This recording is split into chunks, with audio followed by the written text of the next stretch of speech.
What's going on, everybody? Welcome back to Phase 6, your source for music, business, motivation, and support. It's your boy, Sir Love, and here's another dope episode of That Way. Ask Sir Love, as you guys can see right there. I'm going to answer a question from somebody that sent the question on the channel. I just did a video recently, literally yesterday, on signing artists abroad, and Xani Music Vlogs has a question. I want to answer Xani's question. Xani says, bro, how does a good record deal look like? You know, or what does a record deal look like? If you're in the stateside, depending on your culture, you say it that way. But at the end of the day, you're trying to understand, how do you define a good record deal? What does a good record deal look like? And I think that's a good question because a lot of us don't know.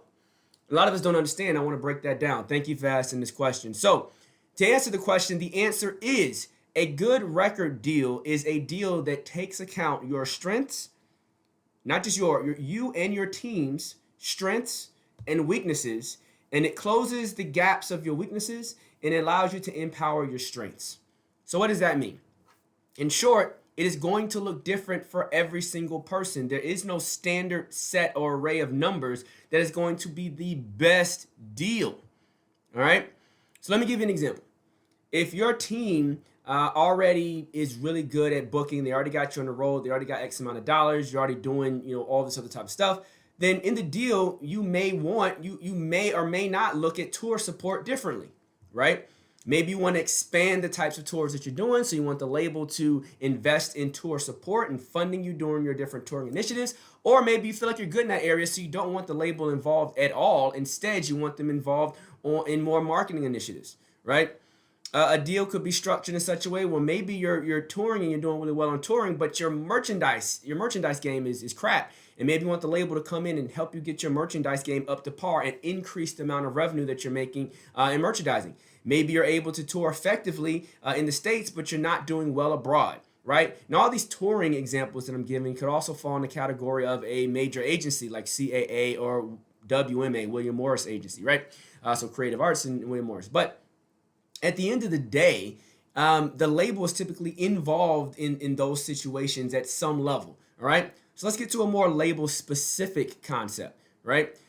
We can go with, back in the day, it used to be distribution, but today it's really marketing services, right? Or recording services or access. Let's say you want to get certain features on your projects. You've been doing music for a long time, your fans love you, but you don't have any major features. Maybe you want the label to come in and play a stronger role in that area.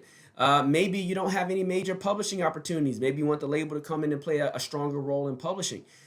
Maybe you're not necessarily getting the bandwidth that you need from a marketing perspective. You're not getting on the major talk shows. You're not getting on Jimmy Kimmel, right? You're not getting nominated for Grammys and things of that nature. You don't understand those processes. Maybe you want that label to be more involved in that aspect of your career.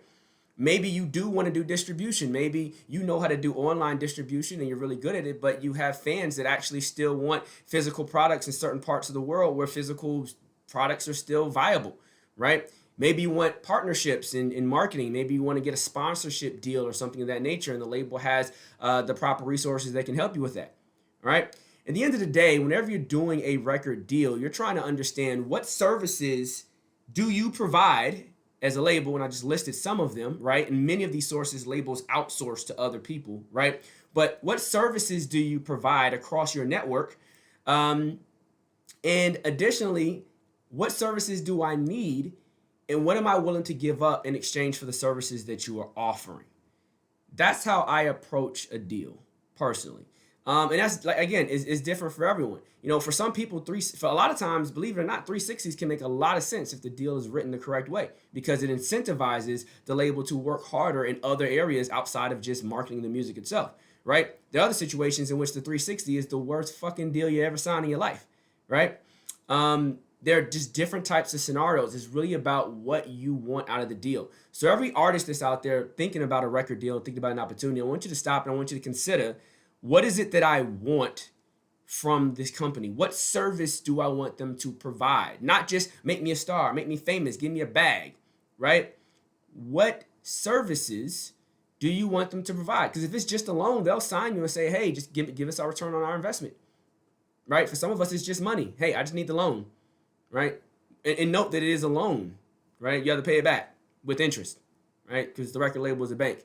So to answer your question, A good record deal is a deal that takes account the things that you're weak at and allows you to push those things off on the label to say, hey, we're not strong at these things. Can you step in these areas? And it's also a contract that allows you to breathe in areas that you are good at. So if you're really good at creating your music, for example, and you don't want the label involved with picking and selecting and deciding what records go on your album and don't go on your album, then that's something that you're going to negotiate in your record deal, right? Because we got this. I don't need you for that. But maybe you do. Maybe you do want the record label to go out and bring in people like, Pharrell and Mike Will made it and Done Deal or whoever, whatever producer you want to work with, a writer you want to work with. They have the relationships. Maybe you want them to bring those people in to help you with your project. Maybe you don't need all that and you don't care. All right, right? Maybe you can get management to do that for you. It's all about you, what you need, and what your goals are. Because everyone doesn't want to be a superstar. Everyone's not trying to be Michael Jackson, Beyonce, Taylor Swift, and Katy Perry, right? Some people just want to go on the road, make a couple $1,000,000 a year, and take care of their family. So I hope that was beneficial, man. I don't know everything, but I know a lot about a little and a little bit about a lot. You'd be surprised at what I know and what I got. And I'm just here to give you guys everything that I got right here on this channel. So like, subscribe, follow, share this. Please share this. I've been trying to get people to share this and let other people know. Don't keep me a little secret. Share this video. Let other people know that I exist. And if you want to have this conversation with me directly, send a text message to 404-442-4792, and we can actually talk, right? I'm Sir Love, and I'm out.